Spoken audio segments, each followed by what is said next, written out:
Hello po mga kabayan, kamusta po kayo? Si Kamanong po inyong lingkod ay nagbabalik po muli at tayo po ay magsama-samang magkomentuhan dito po sa Tambayang Makabayan at sana po ay nasa maayos po kayong kalagayan. Magumpisa na po tayo. Komentuhan po natin ang kaguluhan po sa Senado at nakuha pang mag-walkout ng mga minority. Ito pong minority group mga kabayan o minority block ay nakuha pang mag-walkout. At alamin po natin ang dahilan mga kababayan, bakit nag-walkout. Ito po, umpisa na po natin panurin at pakinggan po sila. Announcement ng sa ombudsman na may lalabas na po ang warrant ng ilan sa mga kasama natin, Madam President. That is my question, Madam Madam President. Chair, the gentleman is out of order because his question sa mamadali, bakit, can be discussed in the actual motion. Can be discussed after the motion whether we should take it out. We take offense that bibigyan niya ng ganyang kulay. It's just like us saying, are you afraid if we have the hearing?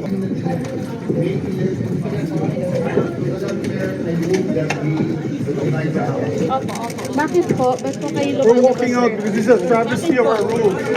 This is a travesty of our rules. This is a travesty of Sandrisa, bakit po kayo mag-walk out? Kasi mali yung gagawin nilang pagboto eh. Mali pa tayo sa mga rules. Mali yung proseso. Wala pang ang debate sa substance. Bakit po sa tingin niyo sila gagawin? Gusto nilang mangyari ngayon yun? Eh hindi na tayo umabot sa pag-discuss, debate sa substantive kasi hindi nila sinusunod yung sariling rules. Teleconference, ginagawa lang yan kung may pandemya. Wala namang pandemya ngayon. Walang national natin emergency. babaguhin? Walang force majeure. Sir, baka ituloy nila. Pwede po ba nila Wala ituloy? silang quorum, subukan nila. Walang forum. Hindi ba tutuloy?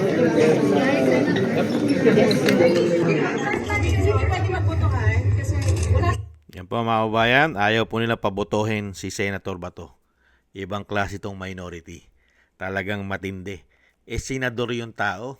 Pwede naman makaboto. May technology naman at nagamit naman yan nung pandemya. At ngayon po ginagamit po sa buong mundo yan, ang Zoom. Pero pagdating po ang katwiran po nila, wala daw pong rules. Nung pandemya lang daw po ginamit. Hindi po ba pamumulitika, mga kababayan? At syempre po, ano po ang pinipilit nila?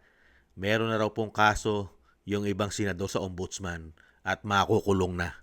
Ibig sabihin, hindi na rin pwede bumoto. Ganun po katindi ang grupong ito. Pakinggan po natin ito. Marami pa po mga kababayan. Pakinggan po natin si Bendalo. Panoorin po natin. Sino bang nagsabi na ang solar They're in a hurry because of news reports that probably two of our colleagues might land in jail this weekend. Is that the reason why? It's just like us saying, are you afraid if we have the hearing on the Blue Ribbon on flood control, mababanggit ka rin? President? Yes, we recognize Senator Erwin Tulfo. Madam President, my question is, why is the majority in such a hurry to tackle this motion? This allowing a senator for justifiable reasons to attend and participate in the session through teleconference, whereas in Rule 14, Section 41, under B, it says convene and hold the session through teleconference, video conference, or other reliable forms of remote or electronic means using appropriate information and communications technology system due to force majeure, Madam President, or the occurrence of a national emergency. I guess, Madam President, this justifiable reason, what is that? Does that fall under force majeure or does it fall under national emergency, Madam President? My question is, Madam Chair. why are we in so hurry? Why are they, the majority, in a hurry to tackle this motion and divide the House, Madam President? We need answers in the minority. Madam Chair. Or is it because, Madam Chair, they're in a hurry because of news reports that probably two of our colleagues might land in jail this weekend? Is that the reason why? Is that the reason why they have to have this inserted, the Section 41C, para makaboto po kung sino man yung makukulong dahil sa announcement ng Ombudsman na mailalabas na po ang warrant ng ilan sa mga kasama natin, Madam President. That is my question, Madam Madam President. Chair, the We recognize gentleman Senator- is out of Senate President. order because his question sa nagmamadali, bakit, can be discussed in the actual motion. Can be discussed after the motion whether we should take it up. We take offense that bibigyan niya ng ganyang kulay. It's just like us saying, are you afraid if we have the hearing on the Blue Ribbon on flood control, mababanggit ka rin? Yan. You do not make that kind of statements here in the Senate because you assume good faith from everyone. Tama. That rule hindi minadili. May 11 pa ho yun. So Madam Chair, I move that we divide the House. And the voting will be done via No viva one- voce. Madam President, Minority Leader. I move to adjourn or a quorum call.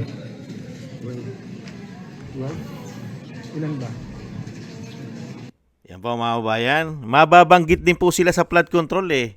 Hindi pa lang po nababanggit ngayon ng ombudsman kasi sila po ay protektado pa yata ng ombudsman. Kaya hindi pa nababanggit. Katulad po ni Bendalo, kasama po siya mababanggit sa flood control. Si Tito Soto at si Ping Lacson at marami pang ibang mga senador. Hindi kaya, ngayon, matindi no? Parang hinuhusgahan na ni Bendalo itong mga kasama niya senador na makukulong na agad. At hindi na po pwede na bumoto ito dahil nasa kulungan na. Hindi na pwedeng gamitin yung technology para sa pagboto sa impeachment ng Vice President. Bakit? Plano ba talaga nilang ubusin ang majority para hindi makaboto sa gaganaping impeachment ng Vice President? At para mabuwag din ang investigasyon sa flood control? Ganun po ba? Kailangan buwagin ang majority para hindi na matuloy ang investigasyon din sa flood control? Nagtatanong lang po mga kababayan. Ito pa po. Si Kiko naman po pakinggan natin. Si Kiko.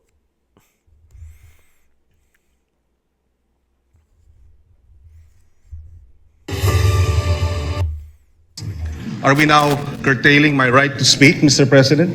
Madam Chair, We are can I not answer able to that? ask questions as to why we are amending the rules.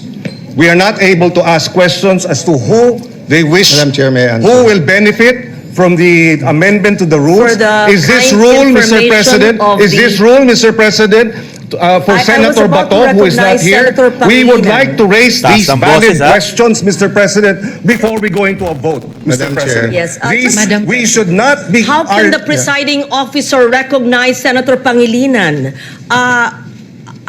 Please know that I would never curtail your right to speak. Just as in 2004, I believe you were seated, and I was a vice presidential candidate of FPJ then, and my microphone was closed, and my right to speak was closed, was not given. I remember that time now, and the word noted was said to me. That will not happen now. I will not do that to you. And I'm not curtailing your right to speak, Senator Pangilinan, except that you were speaking at the same time. And I was about to recognize you because Senator Lacson had the floor. Thank you, Madam President, for So that I just wanted to clarification. be clear on record because I If- recognize you're being emotional, but it will go on Senate record that the presiding officer was curtailing your right to speak. I would never do that. And I would not do what I experienced in 2004 in the House of Representatives in the canvassing of the votes then. Mr. President. Thank you. Madam President, with due respect, Mr. President, I was not referring to the presiding officer. Ito po We mga now- kababayan. Napagsabihan pa siya. Masyado kasing maangas. Mataas pa boses. Kala mo kung sino, mga kababayan. Yung pala'y gawain niya, trabaho niya na. Talagang matindi po, mga kababayan, ang history nito si Pangilinan. Ito pa po. Ito naman po si Bendalo. Ipinagmamalaki niya po ang kanya pagiging journalist, mga kababayan. Pakinggan po natin siya. Journalist daw po siya. Hindi naman siya abogado. Hi, sir. Ba't mo nag-walk out? Pero muna na tayo eh. Pinagpipilitan nila, naisip-isip na siguro nila dahil lumabas sa media na ilalabas na warrant of arrest. O, para makaboto yung mga yun na makukulong, kung sino man yun, para makaboto sila, kung nakakulong man sila. Common sense, hindi naman tayo tanga, journalist tayo, di ba? Yes. Common sense. Yes, sir. BS. O ano mga rules. Ano ba mga rules? Sir, sir, paano po yun? Paano yun, sir? Paano yun, sir? Ano hindi na magkaroon ng boto? We just woke up. No, because we will not be part of this. It's a travesty of our rules, of the Senate rules. Hindi kami papayag sa mga Niloloko tayo. Ano sila pwedeng magboto ngayon, sir? Hindi sila pwedeng magbasa ng motion ngayon, sir. Sir, hindi sila pwedeng magbotohan, sir. Sir, paano ba yun? Violation of the rules. Because they are disobeying our rules. Mali. Sino yung botohan nila?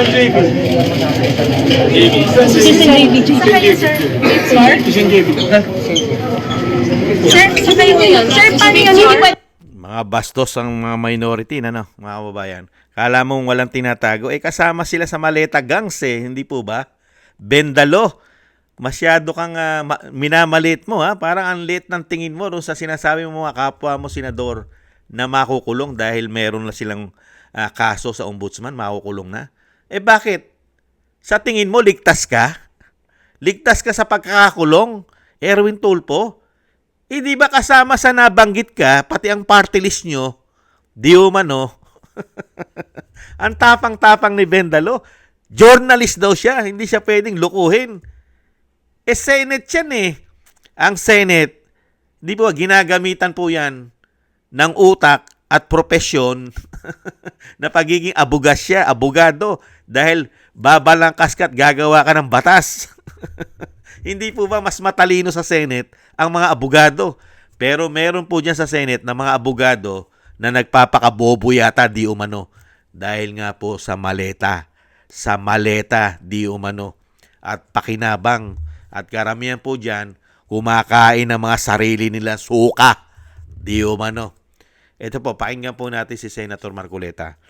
Mga kababayan, kung ano po ang paliwanag niya dito sa mga tao na ito. Mga kababayan, na parang walang pinag-aralan, nag-walk out, samantalang pwede naman nilang pag-usapan at pagbotohan. Hindi po ba? Kasi nga, meron silang agenda. Meron sila kasing agenda na niluluto yata.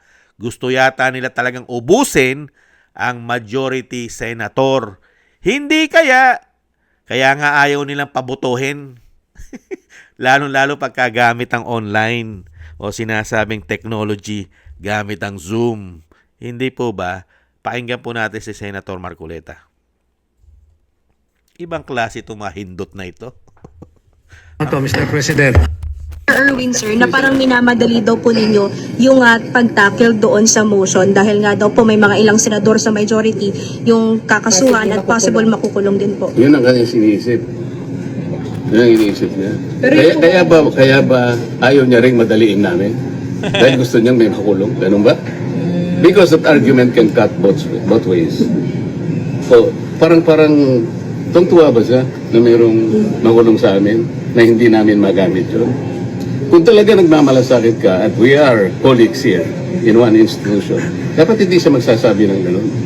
Di ba? Pero ganun po bang intention, sir? Para po sa possible na makulong o wala dito? Ang sinasabi ko kanina pa, hindi dahil lamang doon. Ang sinasabi ko, maski ang COMELEC, pinayagan na nga na bumoto. Ito ay makabagong panahon na natin.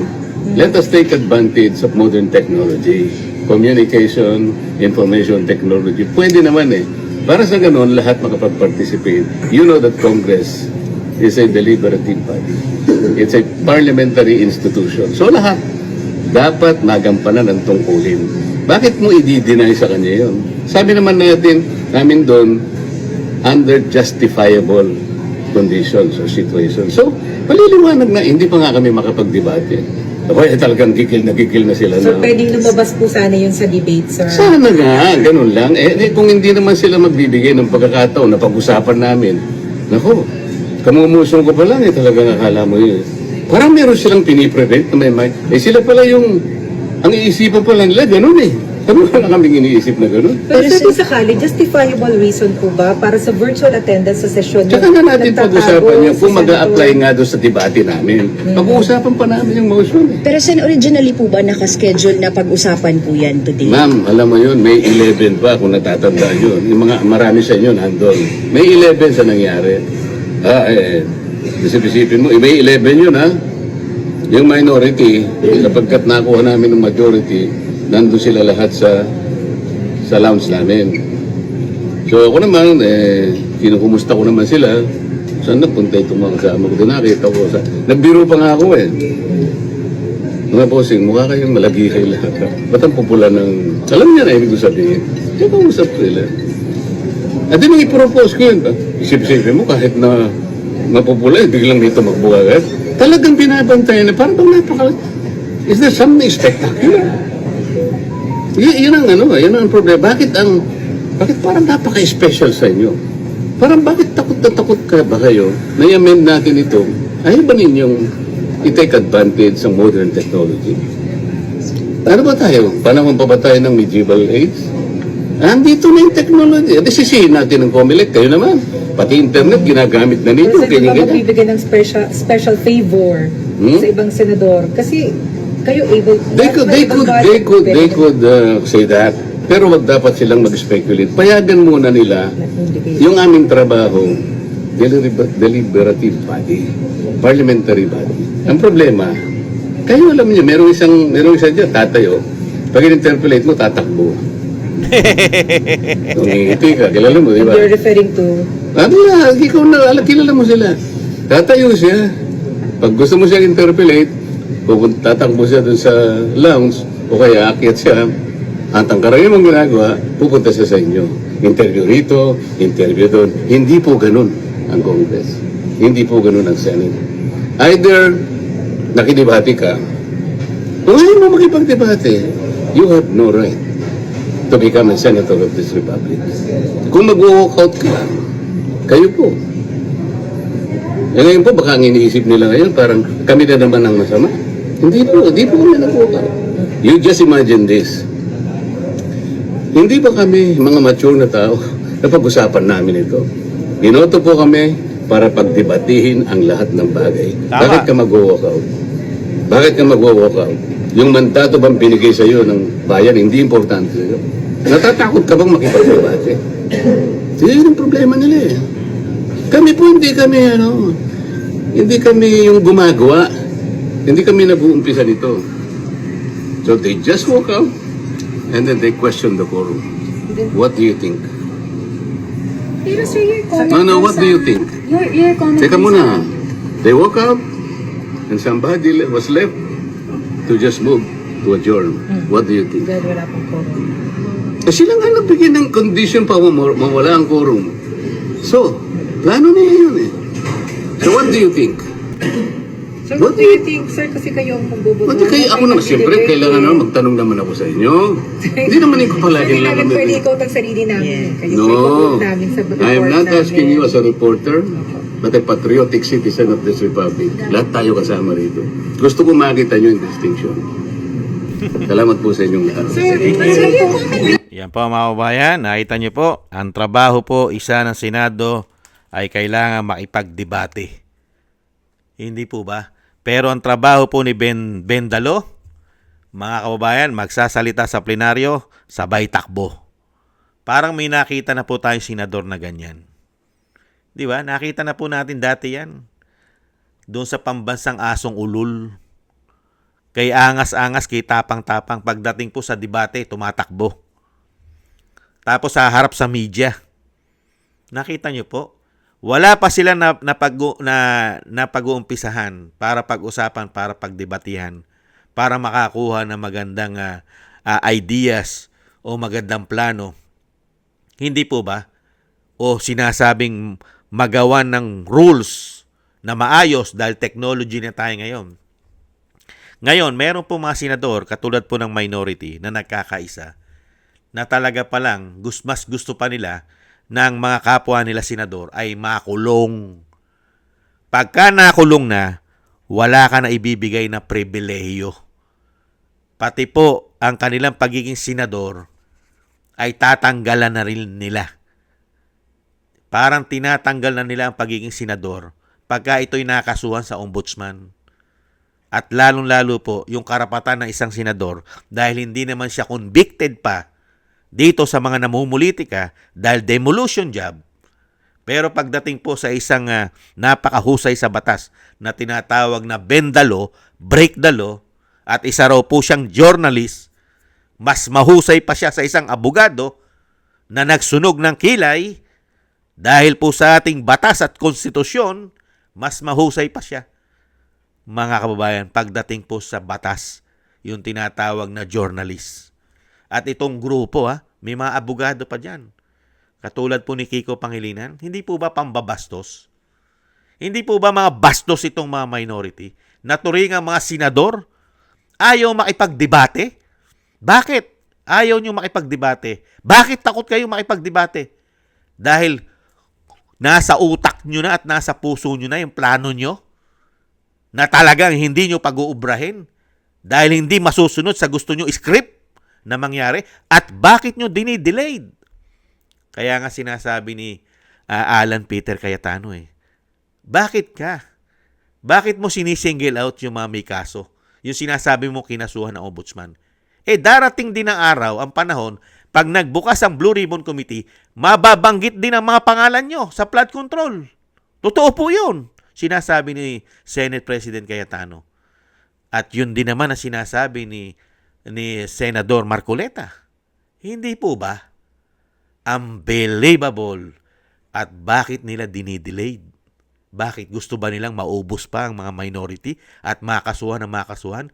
Kaya dinidelayed nila lahat? Lalong-lalo ang pagbubukas nito? Hindi po ba? Dinidelay ba nila ang lahat para mabalik sa kanila ulit ang kapangyarihan ng Senado? At siyempre, hindi mabuksan ang dapat buksan sa Senado, pati yata ang impeachment at ang investigasyon ng flood control. Hindi po ba mga kababayan? Paano mo hahangaan ang minority? Anong klaseng mga senador itong minority? Ito po ba'y naglilingkod sa bayan? O pinoprotektahan lang ang mga sarili nila dahil napakarami nilang ginawa na kagaguhan at katarantaduhan sa bayan? Nagtatanong lang si Kamanong, pinoprotektahan ba nila sarili nila dahil sa dami ng ginawa nila katarantaduhan sa bayan?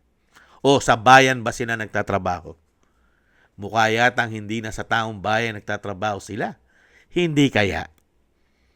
Iba na ang pinoproteksyonan nila. Puro pang sarili at pang sariling interes. Hindi ba? At itong si Erwin Tulfo, bago tayo magtapos, marami ka pang issue, Erwin. Hindi pa tapos ang iyong citizenship. Hindi pa natatapos ang Iris Sylvester. Hindi pa tapos si Iris Sylvester. Hindi po ba? Hindi pa natutuldukan ang citizenship mo. At pangalawa, napakaraming issue ng Tulfo pagdating po sa insertion, allocables, at yung tinatawag na flood control, scandal. Hindi po ba napangalanan lahat halos ang Tulfo na nagkaroon ng mga insertion, lalong-lalo sa Cabral Files, kasama pa si Rapi Tulfo, si Bendalo, at ang kanyang pamangkin na congressman, anak ni Rapi Tulfo, nababanggit din po yan sa Cabral Files noong mga nakaraan buwan. Pati ang kanilang party list. Kaya galit na galit si Erwin Tulfo dahil mauubos ang Tulfo mga politiko. Pagka po nanalo si Inday Sara at naging presidente, mauubos ang mga Tulfong politiko, lalong-lalo po sa malalim na investigasyon. Hindi kaya? Mauubos sila?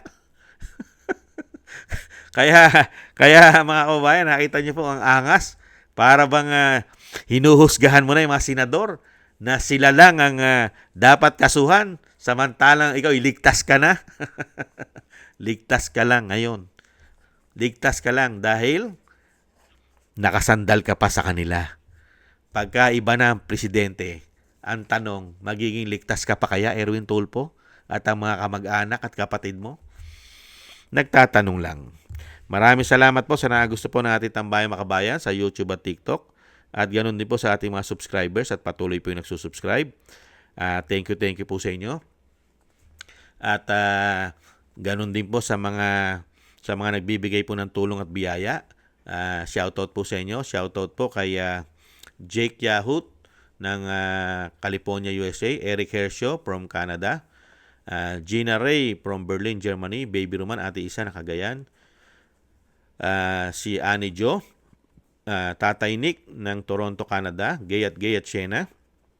Jesus Valdepena, Rolando Guerrero. Mika Yi. Felipe Shapno from Texas, USA. Rolando Timbol from Alberta, Canada. Ma'am LB Sermani from North Miami, Florida, USA. Melchorita Espinosa. Rolando Espinosa. From Orlando, Florida, USA. Melchorita Espinosa. Arthur Estraniero from USA. Randy Crispino from Pasig. Mika Ligaspi. Tessie Mantilla from Kuwait. Frank Zamora from California, USA. Romulo Di Binagracia from Bacolod City. Thank you po sa inyo mga kabayan. Ingat po kayo at shoutout po sa inyo lahat. God bless po sa inyo lahat. Tiis lang po tayo mga kabayan at ingat po tayo. Bye-bye.